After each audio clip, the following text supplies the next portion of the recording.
Thanks for watching the MLS Fantasy Insider. Be sure to check out MLSFantasyBoss.com for more fantasy articles and come back here every Monday to listen to our next round preview.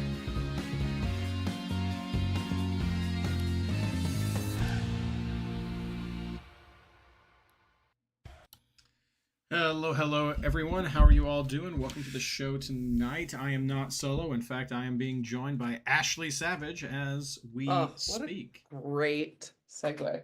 That was fantastic. I was getting ready to log on and be like, Ashley's working through some technical difficulties, but then she was right here. So it was just perfect. Yeah.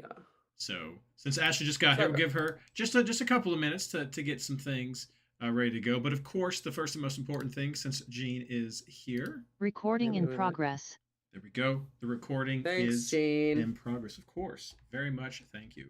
Social is already out. I just got that prepped right now. So it's out on the Twitter X universe and over at Blue Sky. So if you would be so kind, please do share that message right there. It's also out on our Discord server. So hello.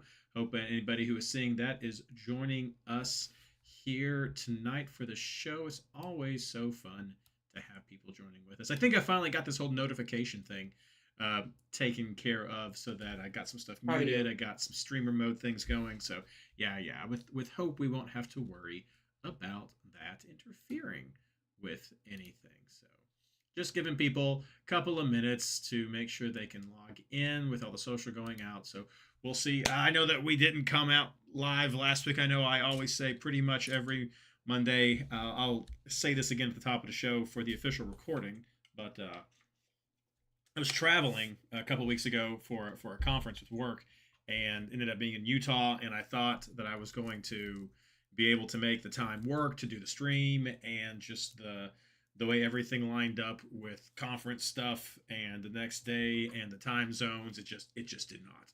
It did not work. And I didn't prep beforehand with everybody else to have some backup plan because I thought I'd be able to do it, but it just did not work. So unfortunately had to cancel. Fortunately, though, it was that very weird short round 17. And so we brought back the chalkboard. I hope people enjoyed seeing that last week, a little blast from the past. Didn't get any questions, but in case anybody is wondering, it's a simple little thing, but it is like logistically cumbersome to get it all put out and published and set up and ready to go, since it's something that we try to put out a little bit closer to actual games. Ended up missing that first game because that New York game was so early, and congrats Gene on that performance. Meg mentions in there the time zones in FMLS, very rough. That had just a taste of what Ashley has to put up with every week out there in Utah. Not even. You weren't even all the way here. I wasn't. I had another hour right there. Yeah. But I guess the difference is, like, Ashley comes in, she does the show, she goes and says goodnight to the kiddo. Like, I was juggling like evening events related to work and the people who paid for me to be there. So it's like I can't not do that. So it was a great conference though. So really excited for that. Fine. All right. Well, we've got that out. I got some people who have joined the show. Really happy that you guys are here. We are going to get started and talk about this upcoming round 18 double game week, which I'm super excited about. So it's just me and Ashley tonight, but I think that's good for a double game week, and we're looking forward to really just digging in deep with you guys. So ask questions as we go along. So here we go. Hello and welcome to the MLS Fantasy Insider, our preview of round 18 of the 2025 MLS Fantasy season. This episode is brought to you by the Club World Cup, a global tournament no one watches in a month when everyone's watching something else. Actually, brought to you by the amazing MLS Fantasy Insider Patreon supporters. It's because of you that we are able to keep this project going. Find out more over at patreon.com/MLSFI. I'm your host, Reid Connolly from MLSFantasyBoss.com, and tonight I'm joined by my partner in fantasy, Ashley Savage. How you doing tonight? I'm great, and also I've been watching a ton of Club World Cup. So you are in the no, you're not an antagonist. You're in that small subset of 3 teams from MLS who are in the Club World Cup. I guess I should say I'm predominantly not watching my own team. I That's actually have fair. really enjoyed watching the other teams, but they're on at terrible times. They're And on at so, terrible times, and I mean, yes. I hope you, if you are going, you at least waited until the tickets were like $4 instead of like four thousand I dollars. didn't. So We bought tickets when they came on sale, but then they closed our section and we got upgraded and sat front row by the corner flag. there you go. You were one of the lucky ones. Yes. Very nice. So we Though went to that's, one of the games and had a great time. I'm sure. Nothing was up priced, which I was really surprised about. I I mean, assumed it everything depends would on go up. where you are and what you're trying to watch, or what I will say, top 10 team is playing what level 3,000 sure. ranked team. So I don't know how well the other venues looked, but I will say I was nervous to know that in a year, Seattle's hosting a World Cup, the way that getting into the stadium was different and getting around the stadium, like the adjustments they'd kind of made without any like information or heads up. Do you know what I mean? mhm. It was a completely different getting into the stadium. Signs were different inside the stadium, and um, it was a lot more difficult. And so it made me a little nervous for next summer. But hopefully they work out all the kinks by the time these three games are done. They did. I think they had a fantasy game though. If I recall, there was a fantasy game connected with this one, or one of the There was, tournaments. but we decided not to play it. No, we didn't play it, but there were some interesting little tidbits Yes. about it that I saw, and so we'll maybe bring that. We'll work that into probably our end of season game. But hey, there was a fantasy game, so at least it had that going. And I would have been more, I guess, open to it if it had been billed as like this is the pre-World Cup kind of test run. But it's like no, this is this own thing that we're going to do as we just blatantly make money grabs for ridiculousness. And so I'm not about it. I'm as is probably clear, not about it. So it is what it is. Haven't watched any of it because I don't care. Hey, there was a game in Cincinnati and it was horribly attended. Yeah, I know because I don't care. That's that's what that is. But that's not what you all came to listen No. to.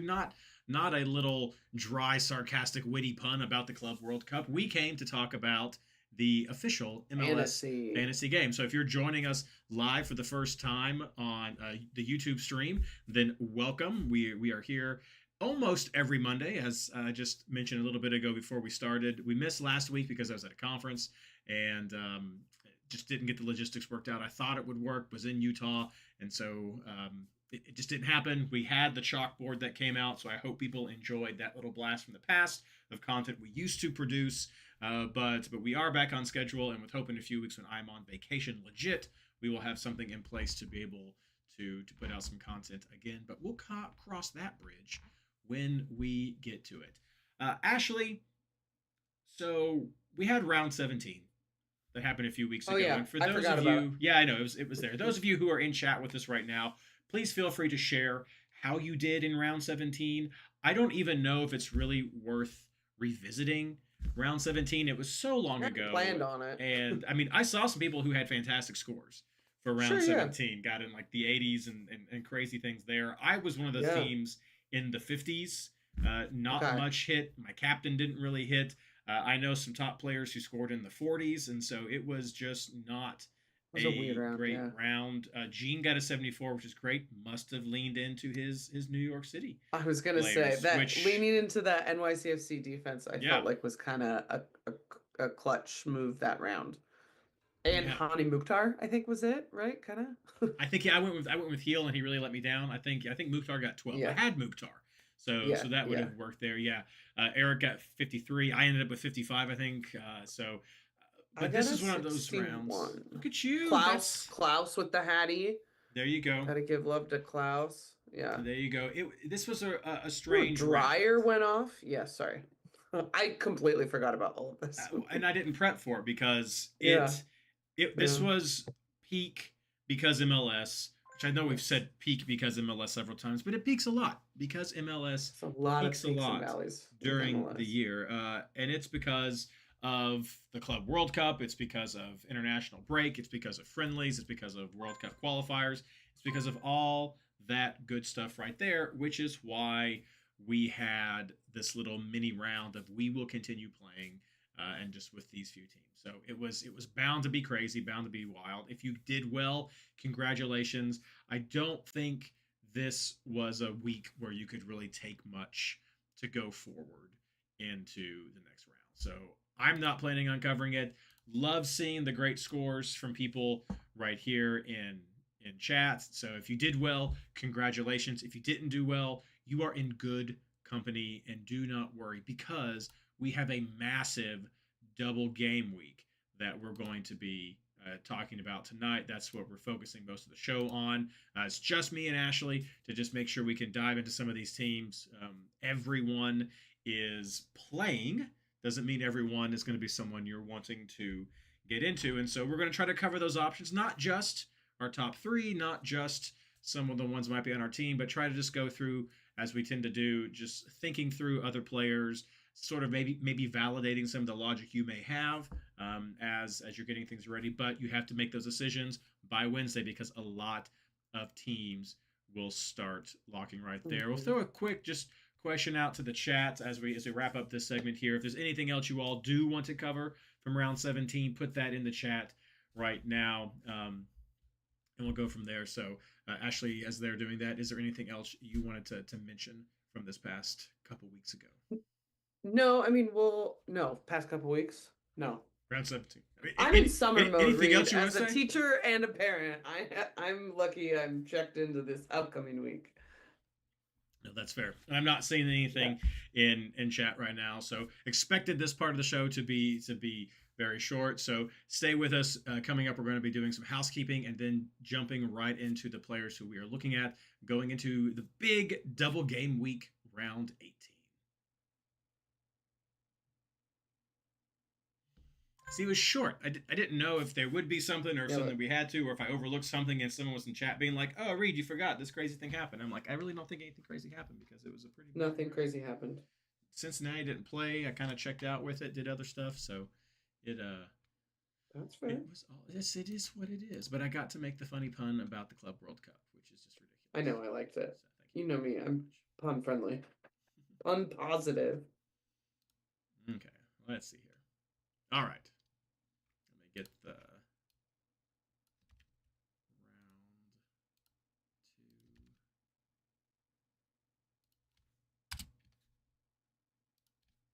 2. The second segment ready.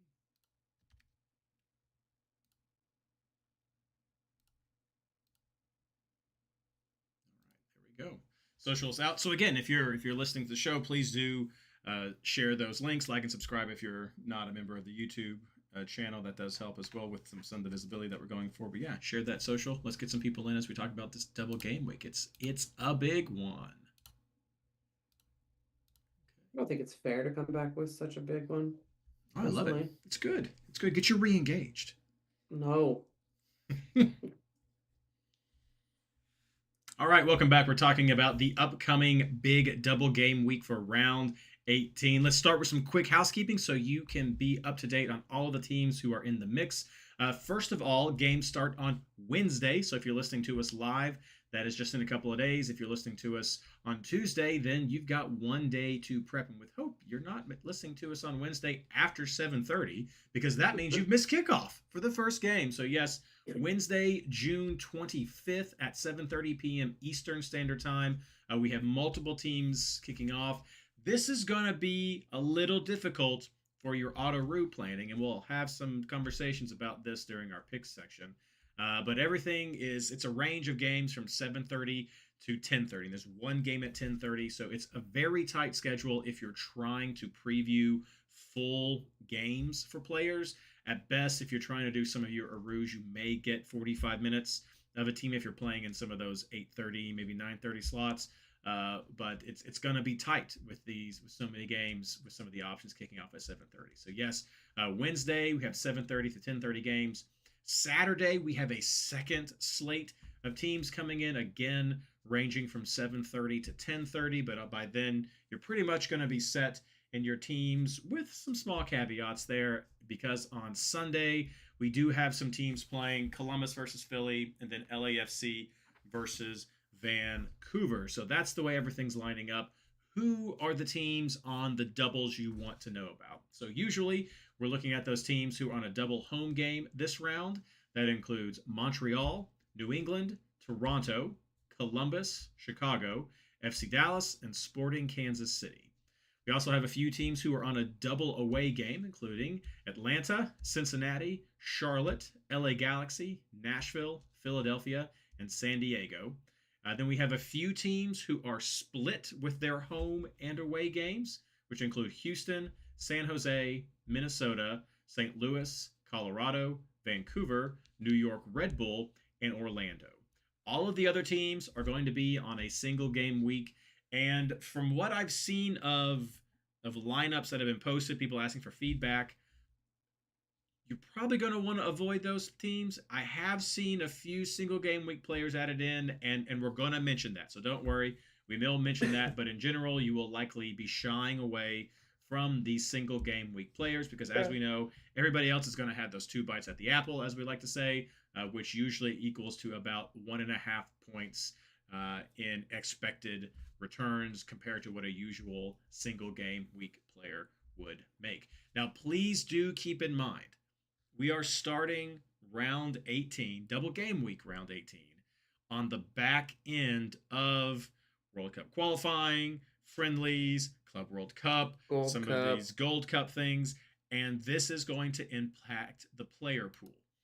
Potentially positively, but it's still going to have an impact, especially in the first Wednesday games, is what I would expect. So a lot of the players who were missing because of last week or a couple of weeks ago, the reason their teams didn't play because of all this stuff is because we had friendlies and World Cup qualifiers going on. Those games were from June 1st, June 2nd through the June 10th area, which means, clearly, math, those games are over. You've seen reports on Twitter of these players who have come back. They're back in the States. They've reported back to their teams. Things are going well. So a lot of these players who were gone for the international friendlies and World Cup qualifiers are very likely back with their team. It is still worth watching those lineups, though, on Wednesday to see if they're back in the lineup. Are they getting an extra day of rest? Are they getting 45 minutes of rest? Are they getting worked back in? Some of these players absolutely picked up injuries. We've seen some players who have had season-ending injuries because of what happened during the World Cup games. Some of the players are also involved in Gold Cup. Those players are very likely not going to be back because those games are scheduled through July 6th. So for the Gold Cup players, they will still not be with their team. Keep an eye on the lineup. Some people have scratched, some people have come back. It just depends on what's going on with the players. But it's these players who are on a friendly who are likely back. If you want to know who they are, I'll save you the pain of having to listen to me rattle through all these names, maybe getting a third of them correct, if I'm being generous. And you can head over to the MLS Fantasy Boss Discord, go down to the Fantasy Tools section, go to the Mega Reference, and we have a tab for international duty right there that lists all the players from each of the clubs who are gone, and the notes include why they are gone and the range for those respective tournaments. So check that out. It is very helpful for you trying to plan which players you want to be into your team and which teams might have an advantage, especially on Wednesday, as they may be going against a weaker lineup or a team that may have a little bit more mileage on some of their players than you would normally expect at the beginning of a double game week.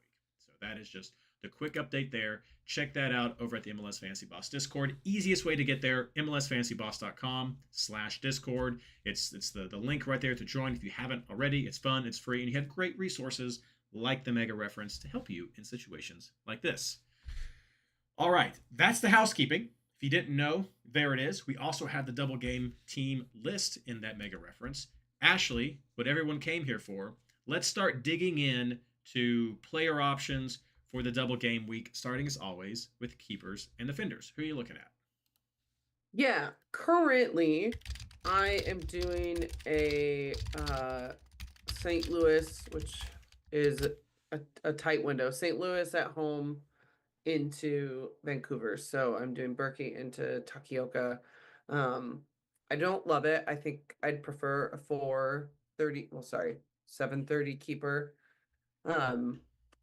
So I have time, but that's where I'm sitting right now. For defenders, I do have Wagner. I have Vancouver defense. I currently have Shaq Moore for FC Dallas. I don't love that. I'm considering Toronto, which feels crazy. And then I'm also looking at Columbus. And I understand that I only gave 2 names there, but part of that is because I want to see what all of the backlines look like. And the Wednesday game is the rotation, is the player that I want the most starting.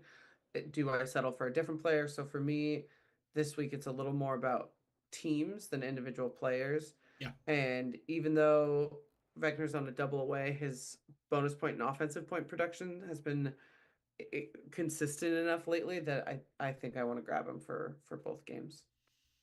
Yeah, I think this is a round where a lot of those double away or split teams, you could really make some good arguments for. I could really see the line of thinking that leads you to those players. This is where we start getting into what I mentioned of the difficulties of the auto ruse. So we have we have 4 matches that are starting at 7:30. Montreal, Cincinnati, New England, Nashville, Toronto, Red Bulls, and then Columbus Crew, Atlanta United. There is only one 10:30 game on Wednesday, and that is Vancouver versus San Diego. So that is a very good window for those teams, but I don't know how many options you're really looking at with Vancouver and San Diego to really get the most out of those Arus. So everybody else in those 8:30, 9:30 slots, it's going to be really tight for what you could potentially do for previewing teams. And so you may be looking at auto situations this week where you're putting in a couple of scrubs and just going with the top 2 on your bench, or just the top 1 from your bench, or maybe trying to just do like a 45-minute at best, maybe 60, who knows, auto or switcheroo, just based on what you can see. For me, I've seen a lot of different lineups, and currently where I have my team on is on the field is Takaoka, which I think is going to be the is going to be the just chalk one end of a keeperoo for this round. They're hosting San Diego. They're then away to LAFC. LAFC is just wrapped up being in the Club World Cup. They're out, and so they're coming back in to the mix. So they've still been playing some games. They're coming back in. But we've seen what Vancouver can do. Even with half their team out to a mysterious stomach bug, they still performed very well. So this team is deep. It's missing some pieces, but it's performed well. There were 2 red cards in that game. That's okay. They still they didn't perform well until there was 2 red cards. Well, but yes. But that is the 2 red cards came within 5 minutes. It wasn't like it was a fell swoop. It's okay. But they are still a team that has had rotations, and they have some depth to them that have performed. Oh, absolutely. So, some of the early numbers that we've seen is there are some good numbers supporting that this could be one of the better clean sheet chances that people have. It works very well for the keeperoo, though. Vancouver has begun getting some clean sheets, and maybe you're hoping mostly for that San Diego game to be the better chance of the clean sheet, but that's a good lineup there. After that, it opens wide up. I definitely understand where you're coming from with Toronto. Red Bulls have not been great at scoring. They're on the road. I'm not big on Red Bulls, as I've talked about before. And then they're again to Portland, which has also not been a very consistent team. The better of the 2 teams they're facing, I would say, but not a consistent team. Toronto has done pretty well with clean sheets as of late. They've been hit or miss throughout the season. I know they started out well. As of late, they haven't gotten any clean sheets, but they had one in round 12. Now we're coming a double. Johnson is available, so they've not been giving up too many goals, not been having big blowouts, 1 or 2 goals, so it's not been a big blowout like they've had before. But they've had some good points. I get it. I get where you're coming from, mostly it being the opponents than really current form, but with some hopes and expectations from them. So I don't think that's crazy. I do think it works well with that keeperoo. That would clearly be your 7:30 bench team. Then go from there with Takaoka on the bench. I've also seen some people put Montreal in there. I'm not as big on that one. I can get it.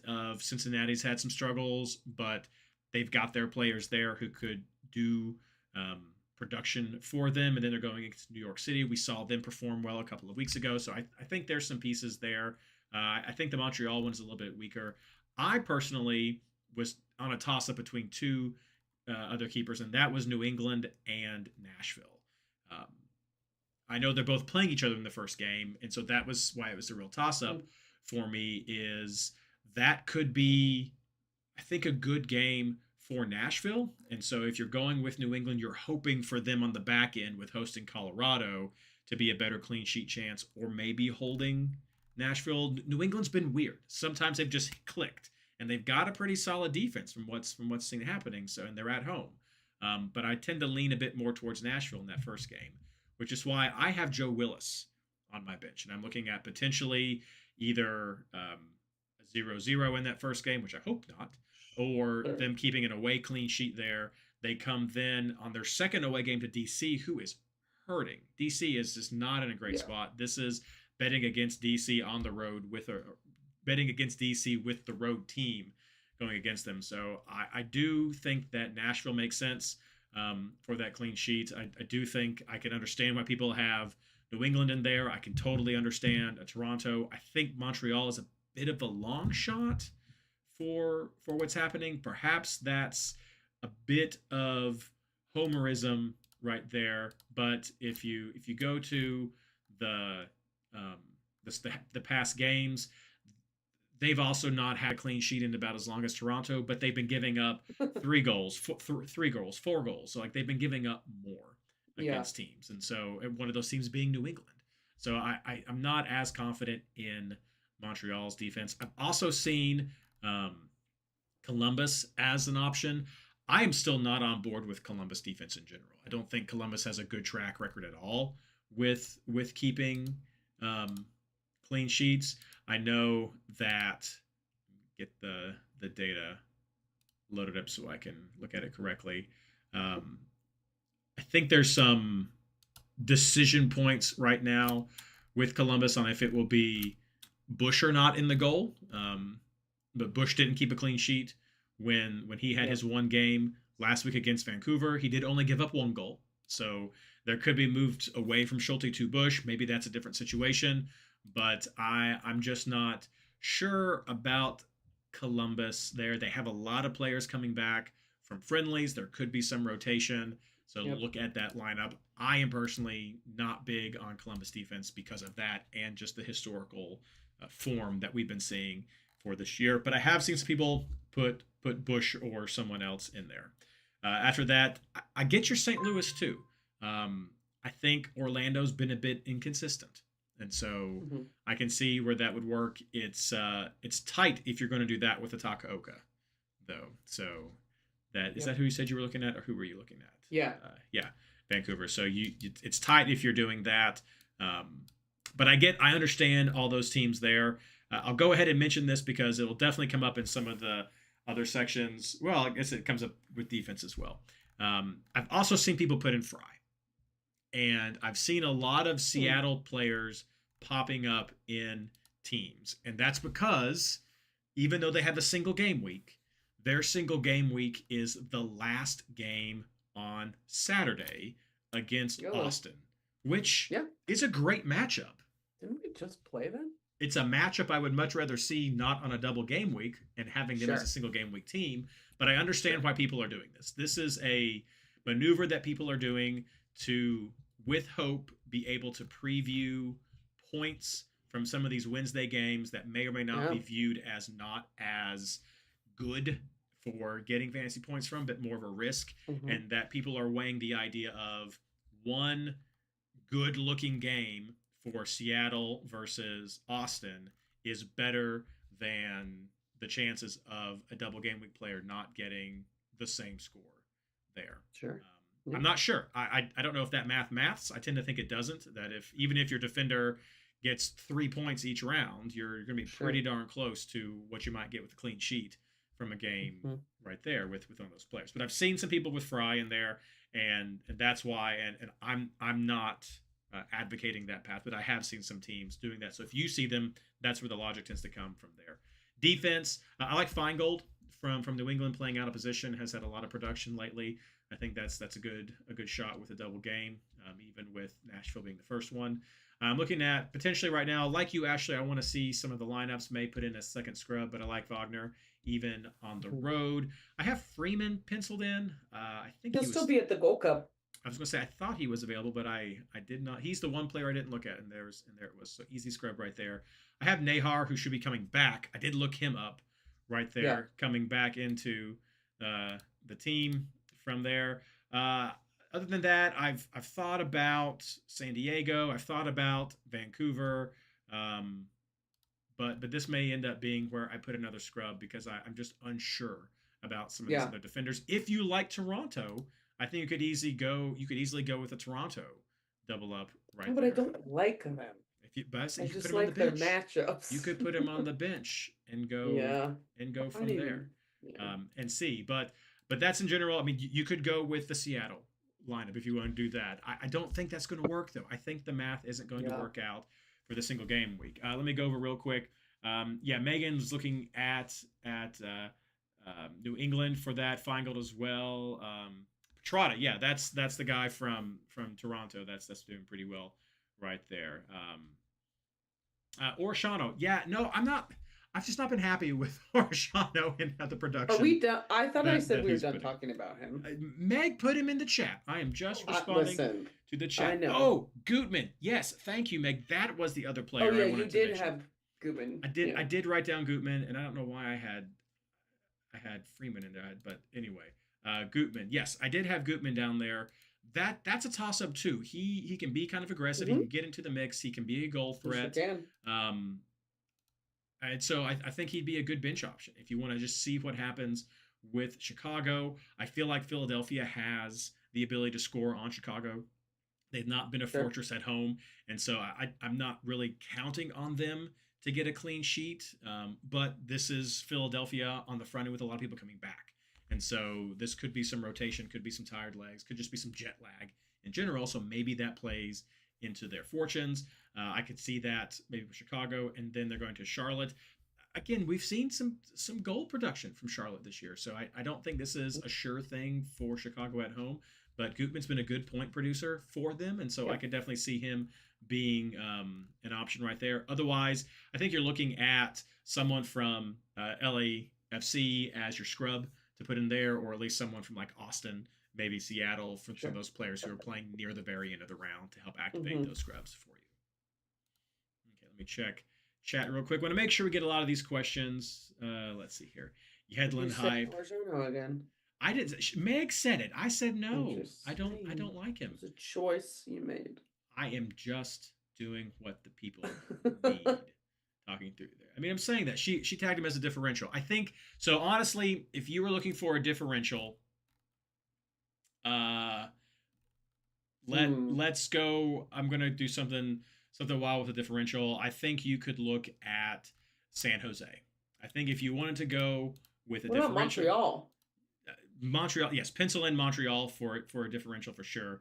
But I think you could look at like DeJuan Jones or Dave Romney or someone like that Jones has done well in San Jose and see what they're doing, because Dallas is not doing well. I've seen them pop up on some teams. I'm not high on the Dallas offense. We're covering some of the next sections. But I think if you wanted to go with a flyer, you could go with San Jose defender. You could go with a San Diego defender right there. I think Vancouver would fall into that mix. I think some of those players would be some of the more differential players that you could look at potentially, but check the lineups and see who's going to be in that mix right there. If you are looking at Vancouver and San Diego, it's going to help your your switcheroos a lot if you're going to go with there. So, or just go with two scrubs and have your two defenders on the bench and just take the highest one plus whatever your offensive player gets right there. So it is what it is, how you line it up. All right, I don't see any more questions right there, so let's move on to midfielders. Ashley.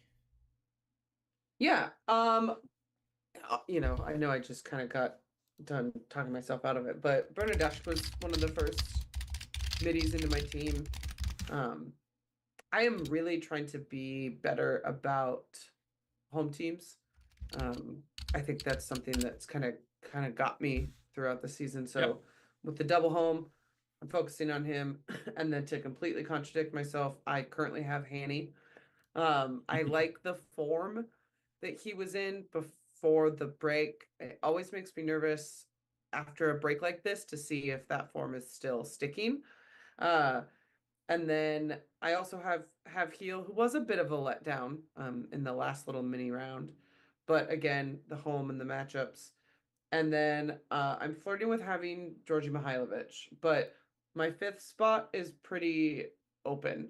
Um, I like Tartel from St. Louis. He got 9 points last round. He was on my bench. I like Espinoza, even with the travel. Uh, I'm thinking about Forsberg, but anytime I've ever thought about him, he hasn't done very well for me. And then I'm also looking at one of the Orlando midfielders. Is it Ojeda or is it, how do you pronounce it? Pusalik? Pusalik. As just also an option, even though that does not stick with my, home, but Orlando is home one of the games. So that's where I'm at right now, which is a lot of kind of inconsistency. I thought about Lucho. I just haven't really liked him very much at FC Dallas. He hasn't been able to pop as far as I'm concerned. And then I know a lot of people throw around Gazdag, but I kind of feel the same about him where um, I'm not quite sure how he's contributing yet in that offense. So, yeah. What about you? Let me just say first that I love how we start abbreviating people's names and they start running together. And so I'm looking at Eric's comment in chat right now, where I'm like, "What midfielders are you looking at?" And just reading through his, it says Muldry to Costa Gilgut. Yeah, And I'm like, I feel like I that just understand becomes that. like gibberish. You don't Yes, understand exactly. that? Yeah. Muldry to Costa Gilgut. And so Yep. that's what it is. I know, I understand. I have some similar names of what you mentioned. Started going through here. I made some general notes, some stream of consciousness stuff here to talk to. So Dallas has a double I home liked this it. week, and Mhm. I'm still not sold on all of their attacking consistency. That's been the Mhm. biggest problem with Dallas players. So while I'm willing to consider Lucho because of the double home game, um, it would have to be a bench play for this, Sure. and that's kind of awkward with that 8:30 game. San Yep. Jose has a great record of expected stats. They don't always hit, but they've got a great record of expected stats. Part of that is because of Dallas's inconsistency.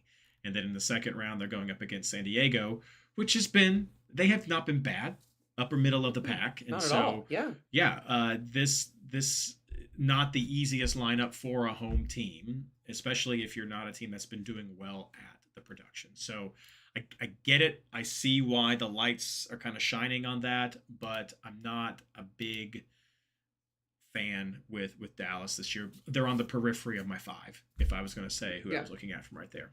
Then I go, a lot of my Chicago feelings depend upon the Atlanta lineup. They had a lot of guys leave for call-ups. So a lot of guys are coming back. A lot of them are key guys coming back. Who is playing? How many minutes are they getting? What can Chicago do before, if these players aren't starting, they're coming back in with some of that energy? And so a lot of my feelings about Chicago will depend on Atlanta's lineup. And I'll get into more of that in our next segment or next section of this segment. But with midfield, it's still two names that you're usually looking at with Chicago. And for me, Zickernagel is the one who has been most consistent and is the one that I would likely take. Probably a bench spot here, but still the one that I'd be looking at. Next, also coming back from international duty, could this be Gazdog's time to shine? I don't think so. And I'll be honest. I don't think I will. I'll be honest. Almost forgot he was even playing for Columbus because he has had such a lack of impact since coming to them. But perhaps he's needed this reset. Perhaps he's needed this time away to come back to be able to get into the flow.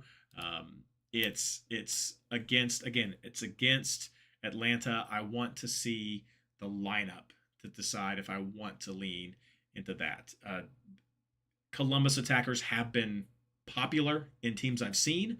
My only worry about them is the consistency that we've seen. So a lot of this depends on the Atlanta team that rolls out there.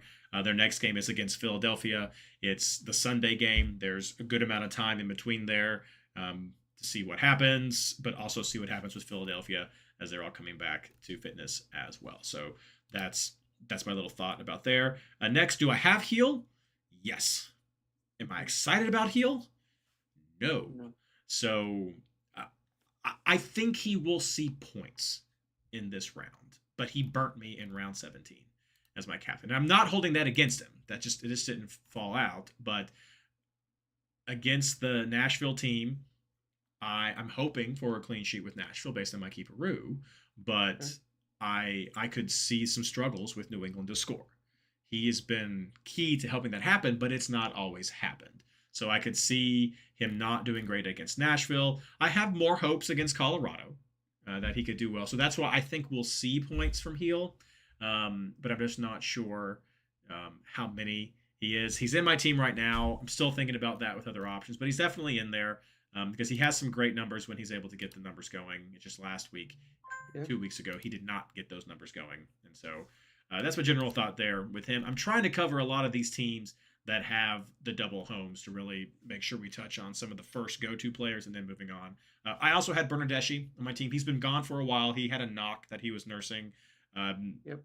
This would be, I believe, the first time he's been back since then, if he comes back for the double. Is that right? Is it? I don't think he played Maybe the last couple of rounds, including the last double game week. So I think he's going to be back for this round. I haven't seen anything for sure saying he's not. So I was avoiding Toronto, but I'm warming up to the idea, especially if Bernardeschi is back, because I think he's going to be a good producer for them, because I do like that Red Bull. I do like that Portland matchup, but I want there to be someone from Toronto who can take advantage of that matchup. And I think he's that guy. So if he's in the lineup, that's definitely someone who I'm interested in targeting to go into that round. Some of the other people who I'll mention, and I'll go through the chat as well. Thought about Ojeda, have seen Ojeda in a lot of teams. I'm worried about the consistency. I don't think it's always been there that we've seen. And so that's a little warning for me, or a hesitation for me. Dyer, more consistent. And so I definitely can see him working into a team. That makes a lot of sense. He's been good with points. I think Beal is another name that we can mention. We've mentioned him several times during this season as well. I think for a double road, Charlotte has a pretty decent schedule for a double away team. That means Sporting Kansas City on an uptick, but they've still not been solid. And then they're going to Chicago. We just talked about them a few minutes ago. Definitely some opportunities there. They've also not been great at home. So it's not a bad lineup for Charlotte, who has shown that it has the ability to put some points on the board as well. We talked about their defense a lot the past year, so wanting to put that there. Heading over to chat real quick just to supplement. I see, of course, Dan right there. The big elephant in the room for me, of course, is Evander. Double away. I'm not sure how it's going to happen. He's been in a bit of a rut. He may get bonus points for sure. He's just not connecting very consistently with Dinke for that to really set off. But Cincinnati's got its pieces. I mean, it's missing Robinson, but as far as offense goes, Cincinnati has all of the pieces. I would not discourage an Evander pick like I have some of these other players I mentioned. I think for me, he would be maybe a 4th or 5th slot. Just looking at some of the other home or home away options that we have, but I could definitely see him working into your team. Montreal has struggled. Orlando has been some inconsistencies lately, so I can see why Evander would make it the slot, and I follow that logic and would not discourage that. Let's see here. Going through here. Gosdog bench play. Yep, absolutely. Evander Ojeda. Nagel. Yep. Atlanta doesn't play Chicago. Did I say Atlanta plays Chicago? If I did, I apologize. If I said Atlanta plays Chicago, they play the Crew. Chicago is playing Philadelphia. I think I did say that. You're right. Thank you for that. I'm still looking for the lineups for Columbus. Apologies. Still looking for it. Apologies. They're right next to each other, and I just got my teams crossed up. But appreciate that call out. Thanks, guys. I know we did short on the first round, so I want to make sure I get some of these questions answered in the chat to make sure that we're covering everything, because this is what's fun about the double game is that we have to think through both of these matchups. So it's betting on one, betting on the first one, who's going to be there, what's the minutes, and so it's really fun to think through these things, and that's what like we said before with the show in this segment, the way it's evolved is I try not to discourage people. Oh, Espinoza. Did we talk about Espinoza? I didn't talk about him. Thank you, Omar, for mentioning Espinoza. Yes. I mean, I said he was on the bubble for me, but I didn't elaborate. I haven't filled that 5th spot yet, and it's been him. It's been Ojeda. It's been a couple different people, but I mean, he's splitting. But the lineups. Sorry, now you're in my head. He's splitting, Thanks. But the matchups are good. Yeah, right? I like the matchup. I like the stats. Like both matchups. Yeah. Yeah. What I said before was there's a lot of positive XG for San Jose this round. Like a lot of green across the board with their XG numbers. So they don't always get that production in there, but with I think, did I say Atlanta? Goodness gracious, I'm all over the place now. San Jose. Yeah, look at me. Off for 2 weeks and I'm worse than before I left. But with San Jose, there's a lot of green across the board with the expected numbers and the offensive generation. I think that puts Espinoza absolutely into the running. Being a bubble, I can understand that. There's some options. I think he could be a number 3, number 4 type player if you're looking at who you would pick. But I think you have your options of what San Jose attacker you want. I don't think you need more than one. I think you have other options there, but I think Espinoza's in that mix. And then you mentioned Forsberg. Everyone knows my thoughts on Forsberg. I just don't think he shows up. I think he's been getting points, but I think he's very inconsistent. Doesn't have the big ceiling that we look for, and so I just tend to keep away from Forsberg. So yes, thank you, Omar, for mentioning that in chat. I would have forgotten to elaborate on that because I forgot Ashley even mentioned it. So there we go. It was brief. It was brief. All right, let's move on to talking about forwards. Ashley, who do you have? This was a wee bit easier for me. I did Joveljic and Rossi first, and then I added Kuipers, but I know his playing time and status was off before the break, and so I'm hoping it's clearer for the double. But then some bubbles for me are also Klaus, and part of that is the hat trick, but he'd scored the week prior. So he's got 4 goals in 2 games or something kind of stupid like that. And their matchups are decent. They're not great, but they're decent. And then I feel obligated to be considering Musa, but kind of like you said about Lucho, I'm just not crazy sold on the FC Dallas offense, I guess I should say. So I think that some of the split teams have some decent strikers, but yeah, I no one else really. There wasn't as many names that jumped out at me for strikers after the first 2 in my team. So yeah. No, I also thought this one was easy, and I have some musings as well with this one. Yeah, starting out with Kuipers. Odds makers are not big on Chicago this round. They tend to lean more towards their opponents for who they're not as willing to pay out for if there's a win. But I can see opportunities for goals in both of the games that Chicago has, and especially when you have someone like Kuipers who is in the Golden Boot conversation.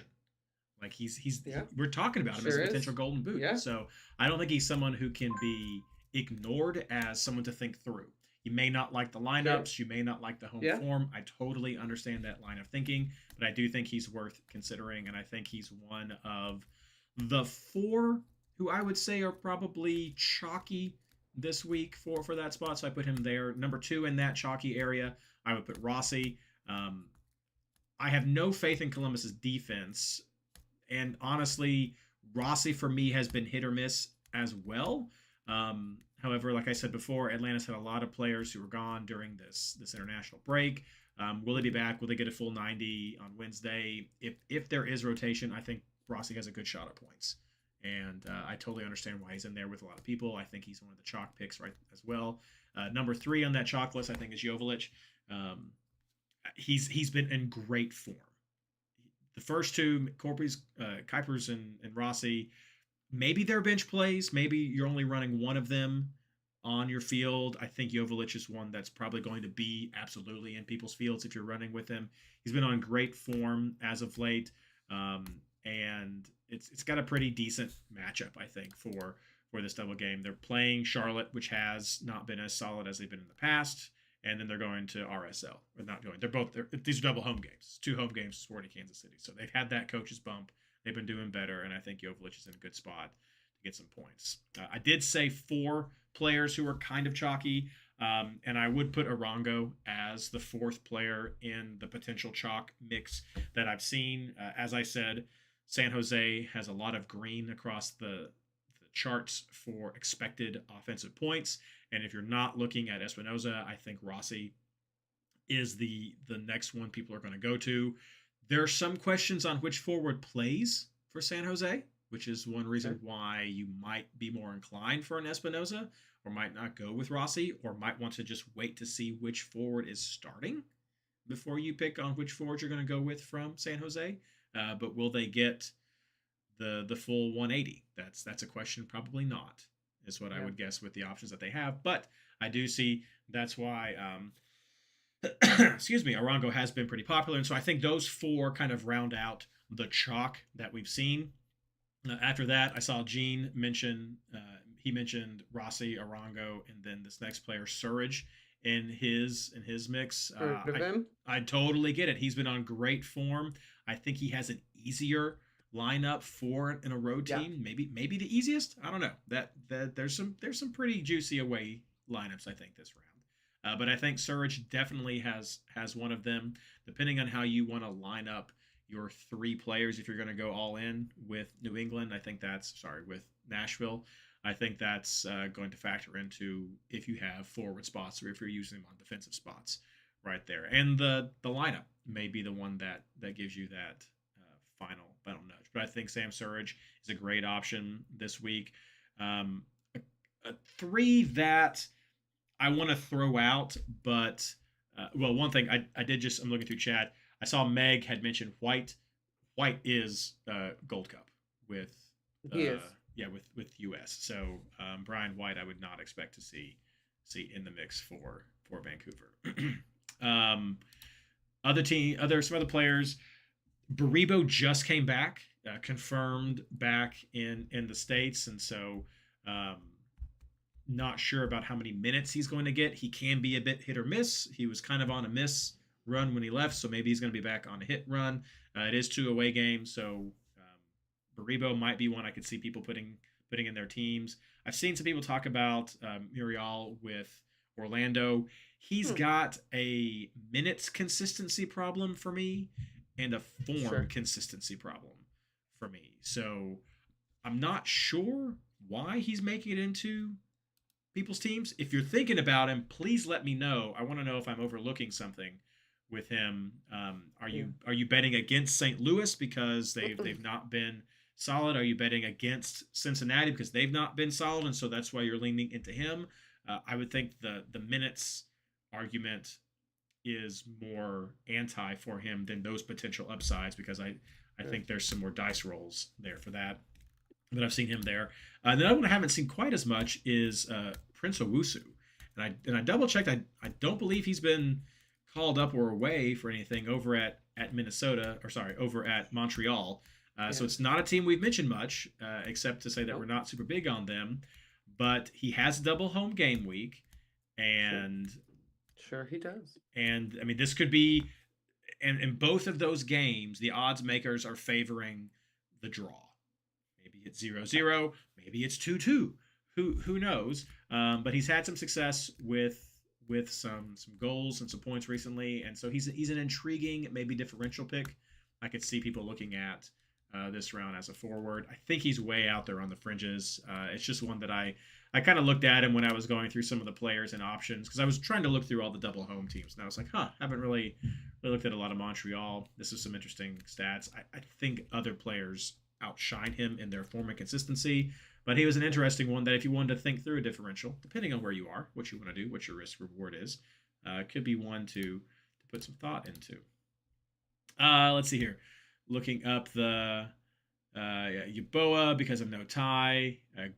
Go all out versus DCU. Yeah, I could see that being a strategy about going up against DC United with Nashville. That's DC's only playing a single game this round, and so stacking up with Mukhtar and Surridge, and then decide if you want to go with a clean sheet chance with Willis or go with like a Nahar if he starts both games. I think he's coming back from international to see what minutes he gets.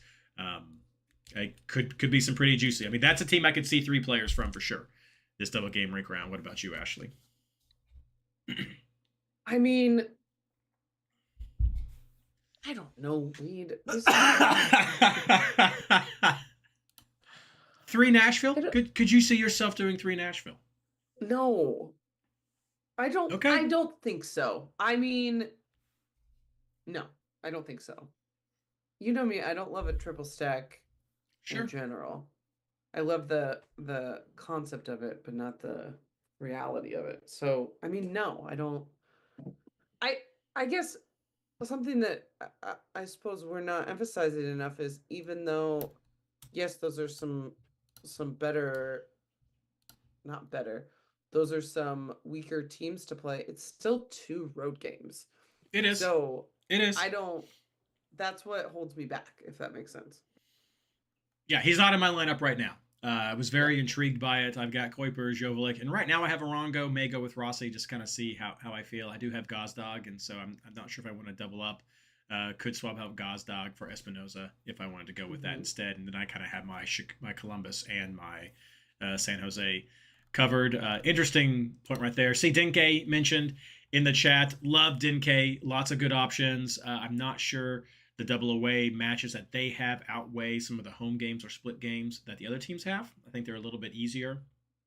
So I'd be inclined to lean them. But if you wanted to run Dinke as a third bench option, I'm not going to stop you. He's been getting production. He's been getting shots. He's been doing good with hold up. When Evander's are showing up, what would make Dinke better is if he and Evander clicked better. If they were more dangerous as a pair, then I think Dinke would be much more in this conversation right now.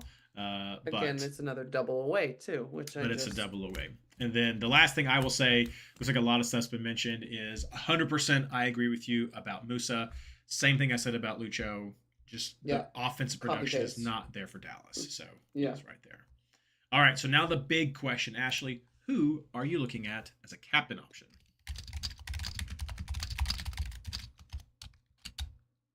Don't know. This is tough for me because I think by the books, if you're really going 2 bites of the apple, double home, it's heel. But I don't want to do that. Like that's not what I want to do. But I think that is the most logical. But he hasn't been producing as much. They're not as good of an offensive team. His average points are pretty good, but maybe it's a bad taste from the last round. I don't know. So I'm leaning towards a different midfielder, I guess is the best way to say it. I don't want to captain Joveljic. I don't want to captain Rossi. I currently have Kuipers on my bench. So I don't know. I'm not sure where that leads me. So I might just throw it on Hanny and hope he keeps his production. But that goes against everything I've been trying to do for double game weeks. I should say, I meant to mention this earlier in housekeeping that this is the last round of this set of Champions League, and this is the first time all season that I've been within touching distance of that 50. So the armband's going to really matter for me. So I don't know. Are you gonna cop out? Reference the video? No, I mean I am going to mention the Okay. video. I forget whose turn it is, but I am going to reference. It's yours. That's it's why my I turn. thought you weren't gonna pick one. Yeah. No, I'm going to say like I think there's a lot of options out there, and I've not settled on mine yet. So do definitely reference the video Yeah. that's going to be coming out for Wednesday. But I don't think Kuipers is in the mix for me. I think Mukhtar's definitely in the mix. I think Joveljic is in the mix. Rossi, I think, is a more risky one, but I can see him being in the mix. A new one I'm thinking about. Meg mentioned Bernardeschi in the chat, and that's intriguing for me with that matchup. But he's not been available, so that's something that I'm unsure about right there. I'm not huge on Heel just because of the production right there. And I mean, you could potentially talk about, like I said, like broken record with the expected goals from or expected production from San Jose, one of their players. But I think there's some inconsistencies there as well. So I don't think it has to be on a midfielder by any chance.